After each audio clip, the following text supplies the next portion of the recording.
and welcome to Treasurefacts. Tonight I'm going to show you the White's Bullseye TRX, and I'm also going to show you what the Bullseye 2 looks like, and I'm going to compare them together. As you can see, I have the Bullseye 2 pinpointer. We're going to have an unboxing for that.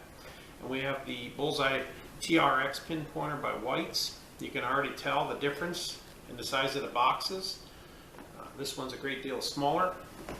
I do believe that the quality in it is really good, and when I compare them between the two, it's going to be a no-brainer. You'll go with this one. I was able to compare this one with 4 different pinpointers. One of them was the Pistol Pro Pulse pinpointer. It retails for around $179, but it's quite long. It was 14 7/8 in length, and it's very reminiscent of a rifle butt. I jokingly called it the blunderbuss.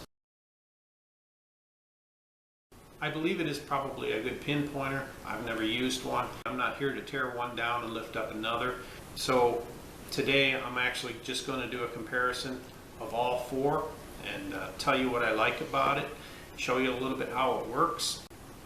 The Garrett Pro pinpointer, it retails for around $149. It measures 9 1/8 inch in length.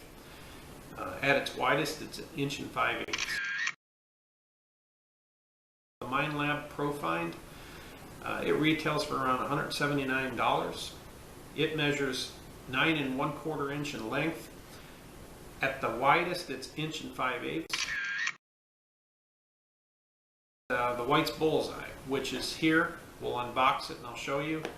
It measures at 10 inches in length, which isn't that much different than the other two. At the widest, it's 1 3/4 inches. I'll show you how they all look. Each one of them comes with a holster. I like the holster that comes with the Whites. I noticed that the Garrett has a holster that's very similar. The MindLab holster was the only one I didn't like out of the 4. It was a soft case design, and it works, but I just like that rigidness of the other 3.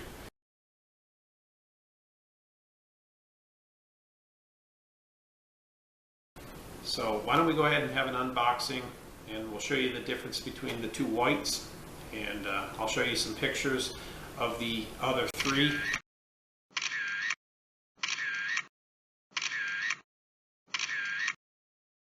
Compared with this one, maybe do an air test. So let's go ahead and open it. Okay, what we have here is the Bullseye 2. This is the one I own, and I'll go ahead and take it out of the box. As you can see, the wideness of this, it's a little bit like a bluegill that fits in the palm of your hands. We'll go ahead and open this, and there you have it. This is the difference. So already I can tell you that I like this one because of the design. This here is too flat. It's hard to store in places. This one here is narrower. It's more rigid. Plastic. It's of good quality and heavy-duty construction. It's all molded. There's no seams in it. Are these waterproof? No. None of them are waterproof, but they're weather resistant. So, like I was saying, it comes with a rigid case. It's pretty tough, and it'll hold up. It has a belt capacity in the back, up to 3 inches in width. But as far as this one, the TRX, I believe is superior to this one already. This one here has too many areas that could go bad. You've got a lot of area here for cracks, and I do believe that this trigger sticking out will actually cause trouble in the long run. This one here has a molded in button, and I do believe it's going to be a lot more worthy of going out in the field with. It does have measurements up to 8 inches, 9 inches, and 10 inches. I tend not to use that. I don't think about it when I'm digging for an artifact, but I usually use a tape measure. But maybe with this on the back side, I'll use it more. Okay, here's the pinpointer in its case. Wonderful design. I like the graphics on it, and the fact the battery opening is orange. It's easier to locate in the grass. The wonderful part about this is to put batteries in.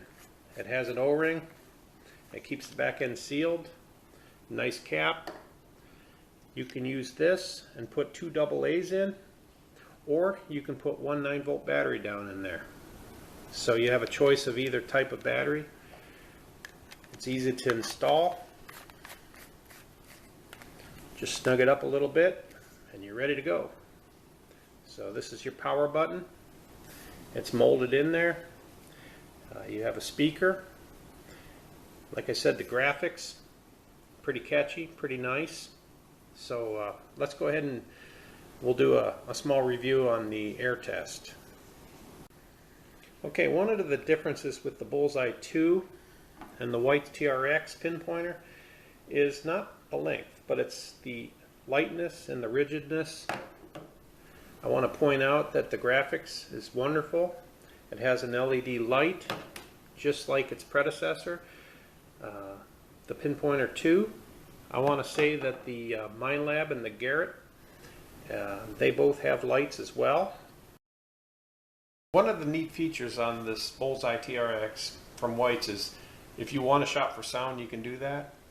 You can have audio or audio and vibrate. You do that by holding in the power button for 1 second. It powers up. You can tell by the light. Now if you want it on just vibrate, you push in and hold the button and just wait for that setting to come up. That's sound and vibrate. Sound, vibrate, sound and vibrate. Let me demonstrate. I have a silver half. You can tell the sound is going and it's in vibrate. Now let's just put it in vibrate mode without sound. Push in the button and hold it. Sound, sound and vibrate. Sound, just vibrate.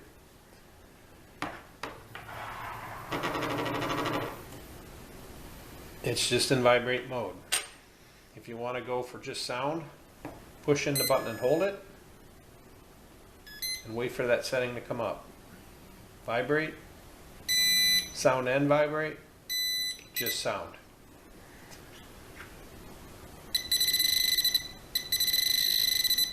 So yes, you can hunt in either way, vibrate and sound, or just vibrate. Quite handy. Okay, what we want to do is an air test on the new White's Bullseye TRX. It's a good solid unit, and what we're going to do is set it on a plastic rule at about 5 inches, and we're going to power it up. She's ready to go.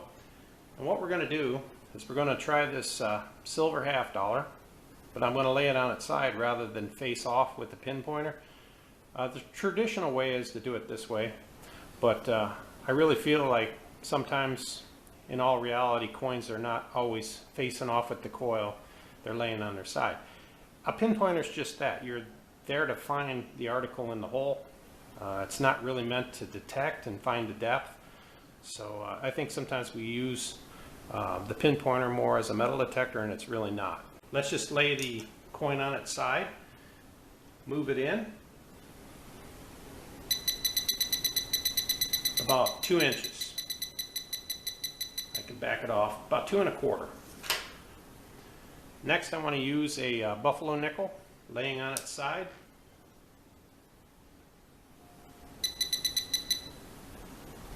About 1 3/8. I'm going to go ahead and use an Indian head penny.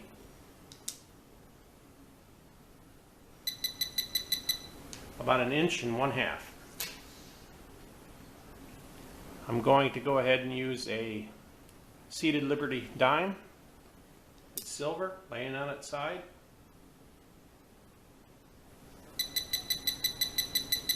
About 1 3/8, 1.5 inches.